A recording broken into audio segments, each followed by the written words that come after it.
What defines success? There's no strategy in startups. It's all just getting stuff done. It's how you do it. So you don't need a strategy person. You just need people who are going to do it. What happens when you get knocked down? I was turned down by so many people when we raised money. In fact, I've raised a lot of money over time, but I've been turned down so many times. It reminds me of my high school dating career. What makes some people radiate? I walked into this meeting and I think, you know what? I'm actually giving you an opportunity. I'm giving you an opportunity to make 10 times your money. And if you turn it down, someone else is going to do it. And then you'll regret it. This is Radiate. Hi, everyone, and welcome to Radiate, the show where we interview some of the world's most successful people to find out how they work their way to the top. This week, Kevin Ryan, one of the best-known entrepreneurs in America, who's founded several successful companies, including Business Insider, Gilt Groupe, Zola, and MongoDB. He also built DoubleClick into a multi-billion-dollar enterprise that was later acquired by Google. If you have any inkling of starting your own business, you'll want to listen closely to Kevin, because in this conversation, we discuss everything from how to pitch an investor like him to how to hire the right talent. Kevin also talks about what it was like to sell his latest company, Business Insider, for almost $450 million. Here we go.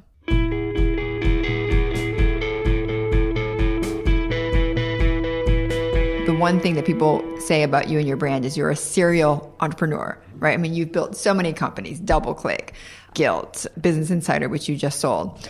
So what is the secret? How do you do it? So the building blocks of a company are really just three things. So you've got an idea, people, and money.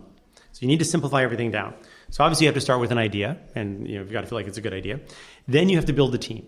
And the team is actually really, really important because it leads to money. And those are the building blocks. So you've got to look at that team and think, what do I really need? Each team for me is different because I start businesses in different areas. And you think, what are those core skills? And you have to think of it like a sports team, where if this were a football team, you'd know exactly what you need for a football team, and a basketball team would be different. So I think about what I need and I start building that up. And so I put in the initial money in my situations, but for people who don't have that, they need to go raise angel financing, small amount of money. And then what are we talking about, like 500,000? Maximum. I mean, there are many companies that are started with 100 or 200,000. That doesn't take you very far, but maybe it gives you enough runway that you can hire 2 programmers and you can bring 2 people on and build and show results so that you can go to the next round. Mm-hmm. And you have to think of this almost like a video game where, you get to level 1 and you master it, and then you go to level 2 and level 3, and not everyone gets to level 3. Right. And so each one of these rounds is a financing round. And if you're building a big business, you're going to need a lot of capital. There are no internet businesses that are big that didn't take, $100 million worth of capital. Mm-hmm. And so you do that in various chunks. So I build that team out, proof points, and then go out and raise money at the right time from the right people and keep going. And how do you know an idea really is going to work? You never know. That's no different, I think, than if you ask a film director, how do you know your film is going to be successful? Right. And even great film directors sometimes are right and sometimes they're wrong. And it's a combination of maybe the idea wasn't good or the execution wasn't good. Which is it most of the time, by the way? Execution. Right? It's all execution. Yes. I think one of the mistakes that people make when they think their idea is not groundbreaking. And by the way, most ideas are not groundbreaking. Mm-hmm. Google idea was a terrible idea when you think about it. It was just a search engine. There already were 7. Theirs was a little bit better. That's it. It's not very compelling. Right. But it wasn't that special. It wasn't that special. It was a little bit better. But actually, search engines at the time worked pretty well, but Google's worked better. And so over time, you switched over and it became a very successful business. I'm glad that you bring that up. So what do you think gave Google that edge? They just executed better? Yeah, they had their idea, and the way of doing the search engine was a better way of doing it. And so the results probably 10% of the time were fundamentally better. 90% didn't change, but 10% was. And that was enough, since I had a choice, to use that one, and everyone did the same thing over time. I love that, Kevin, because I think most people get bogged down with the idea, right? They think, it was a terrible idea, that's why it didn't work, or it's not this fantastic blowout idea, so it's never going to work. Most ideas, let's not forget, are not intergalactic travel, which blows your mind. Right. Most business ideas that are very successful are starting a new ad agency. And you're very successful and you work for a big agency and you realize that no one's doing healthcare or no one's doing a good job with some big clients, and you split off, you take those clients, you hire great people and you build up an agency over time. Or Right. you build up a modeling agency, or you build up a service business, a law firm. So that's just execution and just people. In the internet, anytime you have an idea, even if it's a good idea, you're going to launch it in 4 months. I'm going to look at your site and I'm going to think, you know what? I could do that. And I'm going to copy it if I think it's a great idea. Mm-hmm. Because I'm going to sit there and think, you know what? Yeah, you're 4 months ahead of me. But as I sometimes say, if we were starting a marathon and I have a 100-yard head start, no one's going to be intimidated by that. You're going to think, I can take him. He's 52. Right. We'll catch up to him. He looks weak. And so you're not going to worry about that at all. And that's what I consider your 4-month head start. Interesting. And so, and Gilt's a good example that when I had the idea and launched 5 months later, I thought it was going to be the only player in the country doing that. And? In the meantime, ideally launched even before I launched, because they were already working on it, but I didn't know that. Rulala and Hot Look launched at the same time.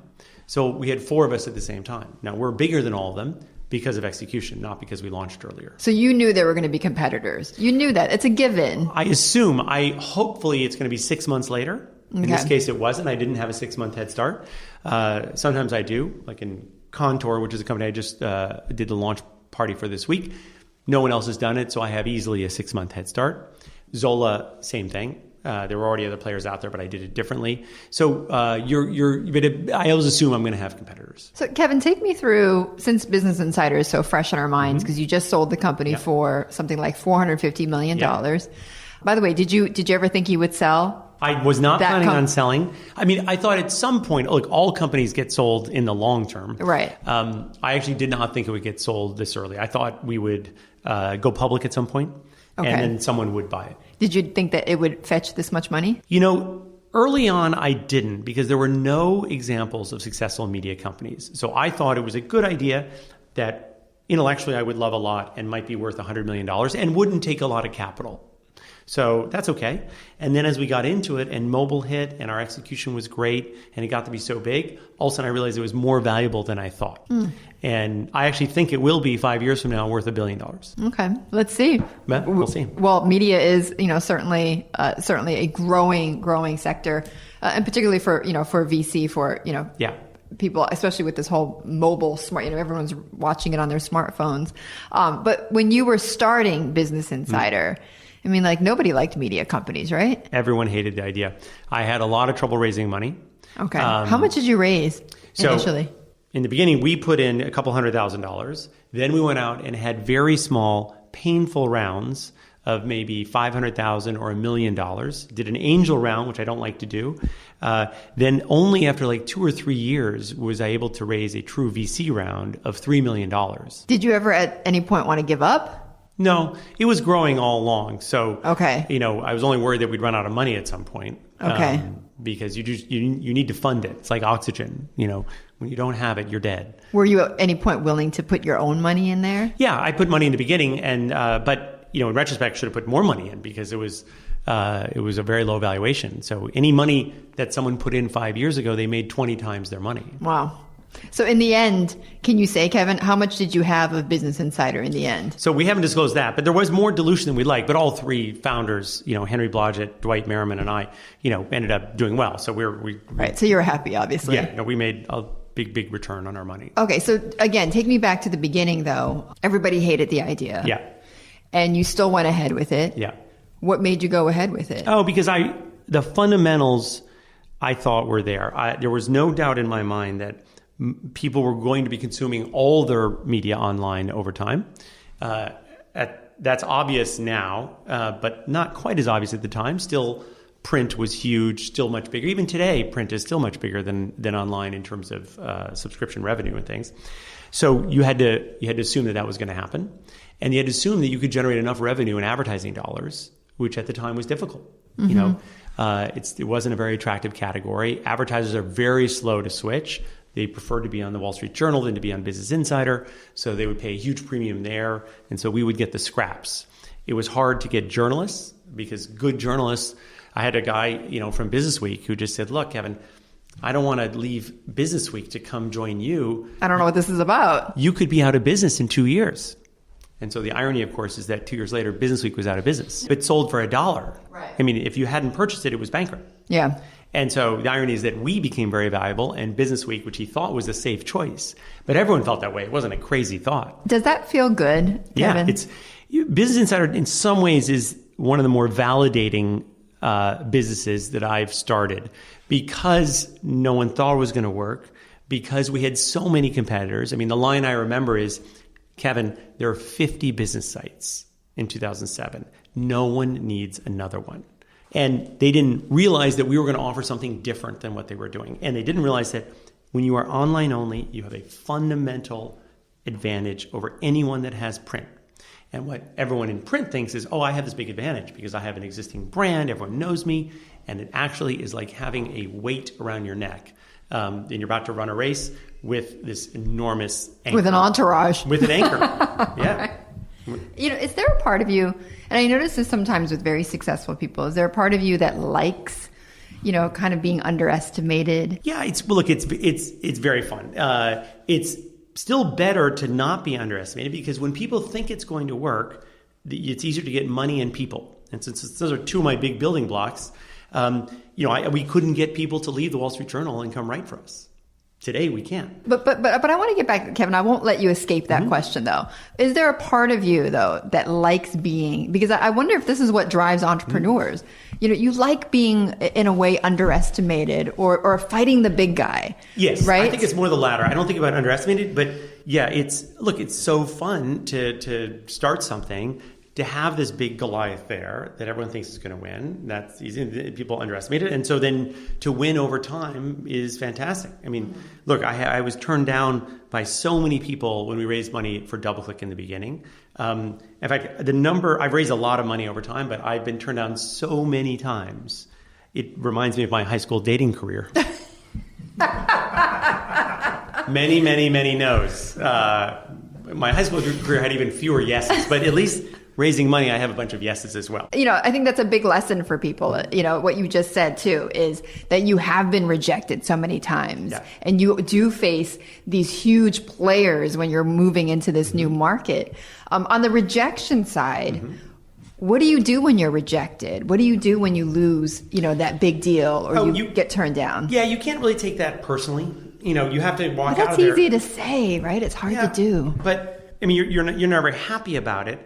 But if you still feel like fundamentally you are building something great, I walk into this meeting and I think, you know what? I'm actually giving you an opportunity. I'm giving you an opportunity to make 10 times your money. And if you turn it down, someone else is going to do it. And then you'll regret it. That's how you go into every meeting. Yeah. And I believe that. I wouldn't be raising money if I didn't believe that. And that's been true many times. You know, when I raised money for Mongo at a $10 million valuation only 5 years ago, and most people turned me down. And today, you know, it's worth, the last round was at 1.4, 1.5 billion. Wow. So everyone who turned me down regrets that. If you were to put a number on it, what is it? 80% rejections, 20% acceptances? What would you say? Oh yeah, easily. Yeah, because when you go out and meet, even when it goes well, if you go out to 10 or 12 VCs, you're obviously only going to get one at the end. You might have 2 or 3 that are interested. The reason it's hard to define rejection is that if I'm raising money, let's say at a $50 million valuation, you might not completely reject it. You might say, that's too high a price for me. I'm good at 30. I love your business. I want to invest. That's just too expensive. I see. And then look, sometimes you're right later on and sometimes you're wrong. But you also have to think of this the way you would if you were playing baseball. And if you said, I just can't strike out ever emotionally, then I would say you can't play baseball. Because the best player in the world probably strikes out 1 in every 2 times. And so don't play the game if you aren't willing to do that. When we continue, Kevin gets even more direct, making some pretty serious accusations against Wall Street on price collusion. Hear why he thinks anyone running a company needs to watch out for these pitfalls.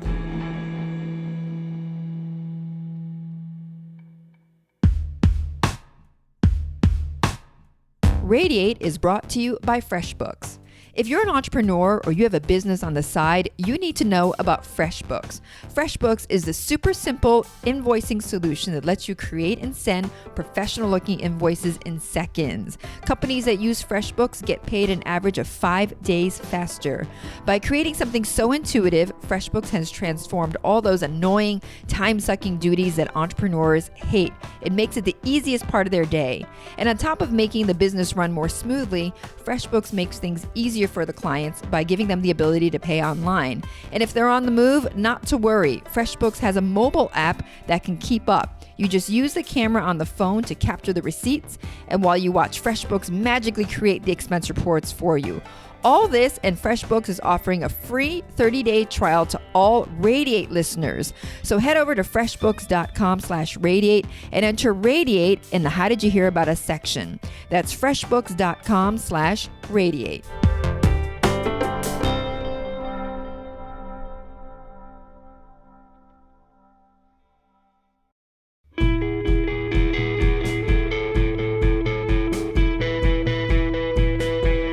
So we got to the point of asking you a little bit about like, how do you start a business? So very key, right? Money and people, being able to handle rejection and having, knowing how to stay with your vision. Yeah. So what about on the flip side? And you meet an entrepreneur, Kevin, who wants to work with you or wants you to fund his or her business. Yeah. What impresses you? So what impresses me is a track record of success. Now, doesn't necessarily mean that they've started a company before, because most entrepreneurs are first time. But I have to walk out of the room and think, can this person persuade other people to come work for them and feel good about that? And because, again, if you flip it around, they need to be able to get people and money. Right. And obviously assume we like the idea. But they have to get those two building blocks. And because no one person can do everything. You can't be the best CFO, CTO, CMO, all those things. So you're probably good at one thing, you the founder, but you have to hire all these other people over time if it's going to be successful. So that management skill is really important. And how do you judge that just from one meeting? Do you? So first of all, your interview matters a little bit, but what matters, you can see, things you've done in the past. If you come in and say, yeah, I worked at this job, but there were layoffs, I got let go, and then I went here, I joined a startup, it didn't work, and this, there's not a lot of track record of success there. Right. So I'd rather have you say, I was working here, my boss moved to another company, and then hired me, and I'm like, that's good, that someone endorsed you. A lot of it's going to be references. I've said many times in interviews that interviews are less important than references. If I had a choice between interviewing you for a position or not even being able to meet you, but do a lot of reference checks, I'd rather do the reference checks. I hear that a lot from CEOs and interviewers. Everyone overvalues interviews. Interviews are a test of how you interview.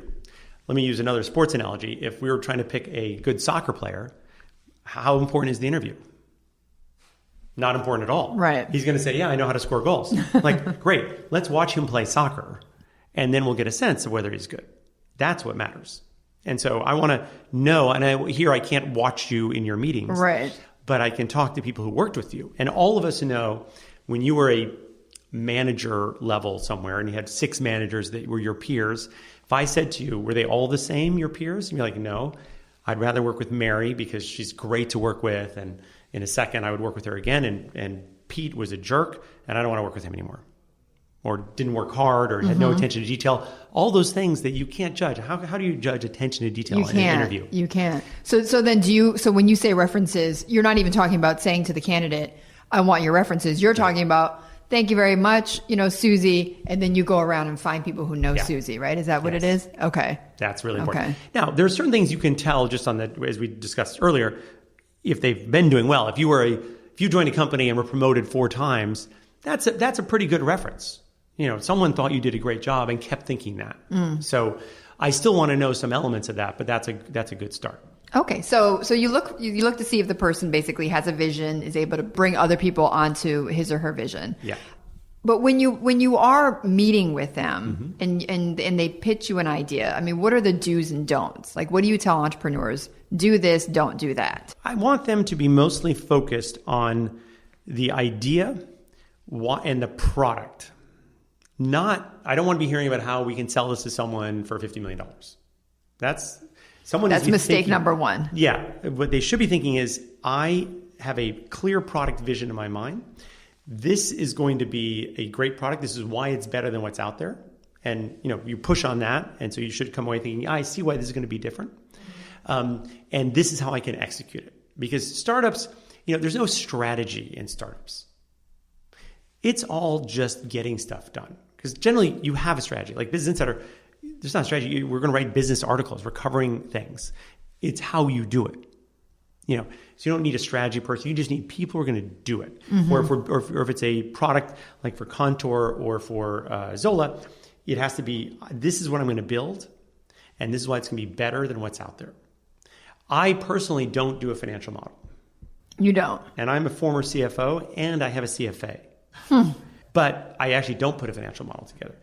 We need to put one together once we raise outside money, but I don't think about that because the financial model early on just doesn't make any sense at all. You don't know enough. You don't know enough. If you're starting a restaurant, you can put a model together. There's only one variable that matters, which is how many people are going to come to your restaurant. And so we need to focus all our time on that one or two key variables.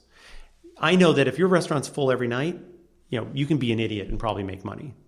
But if your restaurant's empty, you can be brilliant at managing costs and you're not going to make money. So I want to focus on that issue. Are the dogs going to like the dog food? Are the readers going to like this? And so in Zola, what I needed to have was not a financial model. I had to have a clear idea in my mind, a product vision. I know what this product's going to look like, and I feel good about that, and it's going to be different and better. And I felt that way for Gilt. I felt that way for Business Insider. I felt that way for Zola. So before we go, I've been asking people this. And for you, it would be, start again, going back to the whole starting the company. But let's just kind of repeat this a little bit, but maybe have some more concrete. Like, tell me step 1, 2, and 3 for someone, to start a company. And I get the whole, get the money and find the people. But even let's drill down beyond that. How do you even find the people? Step 1, though, is locking down their idea. Okay. And so they have to have an idea, and then they have to do work on that idea to make sure it works. And so obviously there's many different types of ideas, but they need to talk to customers, potential customers. They need to understand all the competitive landscape, either the direct competitors or the substitutes. So if you're starting a new website, how's it going to be different? What are people doing today? How are they solving that problem? And so they really understand that. And they understand that eventually there has to be a model behind this. So, some ideas don't end up producing revenue. So you have to have a clear path to know, if I am successful and people like my product, how do I monetize it over time? Okay, so that's step number 1, lock down your idea. Yeah. Okay, what's step number 2? Step number 2 is, then let's say you've made the decision that you've done this research and you're going to do it. Then you need to figure out, then you're starting the building phase. And the building phase is, okay, what needs to happen right now? If it's an internet idea, someone's going to have to build a website. And so then you're getting into the people right away. So by the way, you incorporate a business which takes 20 minutes, so that's a non-issue. You've set up that, you have set up a company. Then you need people. You need people to do the work. And how do you find them? Just friends, people contacts? I often start businesses, for better or worse, in areas I haven't worked before. So if it's a healthcare site or a journalism site, I've never done that before, so I don't have a deep network. Which is unusual to do that. And most people would be starting something in an area they know, which is very sensible. So then you think, okay, you need to have a concrete idea of who's this first person that needs to come work for you. So in some cases for me, it's an engineer. In some cases, it's not. Let's say it's an engineer. What skill base do you need? It's got to be someone who can build the website the way you want to, if you've sketched out what you need. And so you're going to go, so you think, where is that person working today? What's the comparable skill base? So, this person is working at another wedding registry site or a consumer site, let's say, that is aimed at women. That would be ideal. And so then you think, then I put a list of the 10 companies that I think this person is working at. And then I start going to find that person. And I think of how senior I want the person. So, for a healthcare company I'm starting right now, we need someone who's not quite a CTO level, but it's going to can build a website right now. And so they need to be working at a consumer site, and they have experience using current tools. And so we need to go out and find that person. And you cold call them? You email them? Friends of friends. So once I have a list, if you gave me the list of the 10 companies you think this person is working at right now, then I need to think, who do I know at those companies? If it's no one, then I go ask people, do you know someone that works at this company? And you should be able to get there. Okay. Like if it was like for the Business Insider, I started by saying I want someone who works at Fortune, Forbes, or Business Week. I went out there and friends of friends introduced me to people. And I wanted someone who was probably going to be mid-level. My ideal person was someone who was going to be the editor-in-chief 5 to 10 years from now. Everyone's like, he or she is an up-and-comer. They're not there yet. They're mid-level. But then how'd you come upon Henry Blodgett? So Henry was an unusual choice. It didn't fit my profile because I went and I interviewed like 7 or 8 people, and I couldn't find the right person. There was no one I felt who understood that we need to do something different and understood the vision. And so I basically struck out. Well, I've been doing it for about 5 weeks, hadn't found the person. I thought of Henry. Henry's someone I knew, but it was not the model I was looking for because he wasn't traditionally a journalist, but he was a great writer, financially oriented, super smart, and had a blog that was great. And so I thought, let me try that and talk to him about it.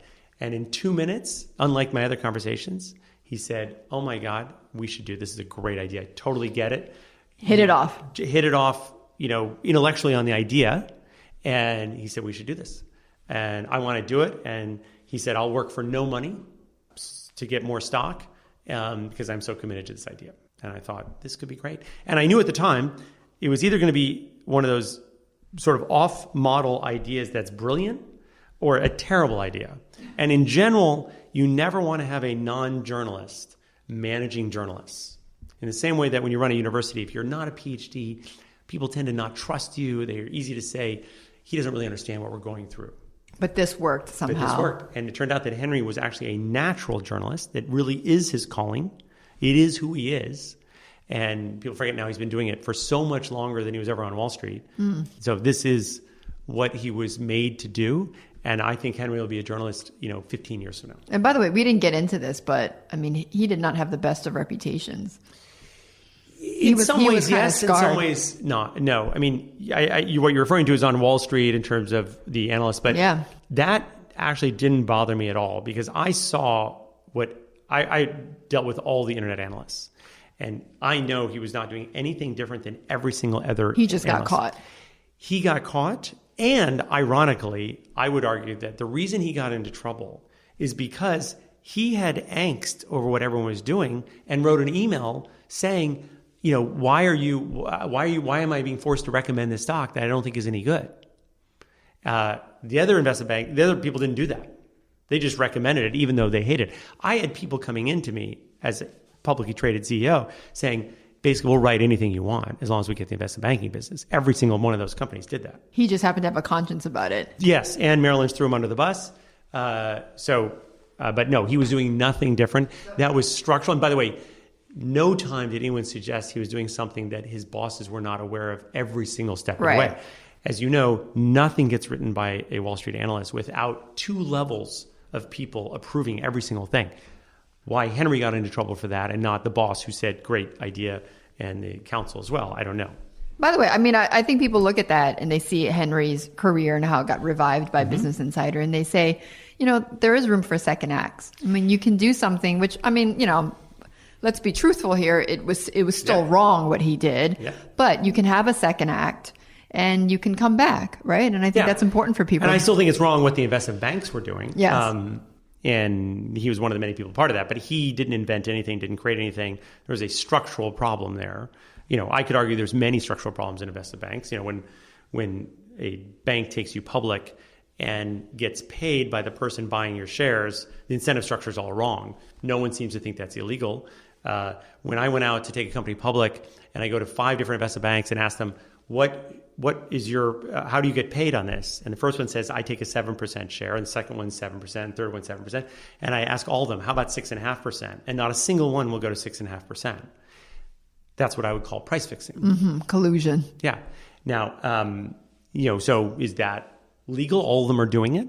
So I think Henry's in the same category as all those things that are accepted practices on Wall Street until they get changed at some point. Right. So I actually don't hold Henry responsible for those things. And he's done an incredible job at Business Insider and has been fantastic to work with.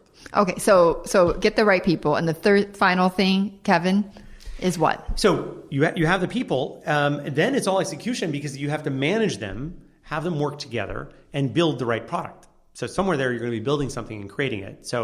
And people have to work together. So someone is marketing and someone is coding and someone's creating the product and someone is adding up the money, and all those things have to work together. And I've seen teams that are poorly managed and there's infighting and there's a lack of trust, and that's just management skill that people have to do that. And we've all seen teams that work great, whether they're sports teams or companies, and we've seen ones that didn't work well. Mm-hmm. And that's management. There's no one formula for that, but there has to be trust. There has to be cooperation. There has to be decision making. There are difficult decisions. Like after 3 months, you might decide that this guy right here is very corrosive, and even though you hired him, he's not the right person. To let him go. You need to let him go. And some people don't have the confidence to do that. So what kind of manager are you? Like, how would you describe yourself? How do you get people on board your vision? What would people say about Kevin? So you'd have to ask them, but I think, you have to be laying out a clear vision and clear priorities and keep the focus on that. You can't be wavering back and forth. Okay. So hopefully, but on the other hand, this is where it's very hard because on the one hand, you can't change all the time. On the other hand, if something's not working, you need to change. Right. So how do you decide? That's the judgment. That's the judgment of all these things. If I said to you, how does someone pick a good stock? If there was a formula, we'd all be Warren Buffett. But he doesn't have any tools that we don't have. Right. He's just better at doing it. I can shoot a three-pointer and LeBron James can shoot a three-pointer. His goes in. Mine doesn't. But I can see what he's doing. I just can't do it. And in management, it's the same thing. And we've all worked for people in the past that you'd like to work for again.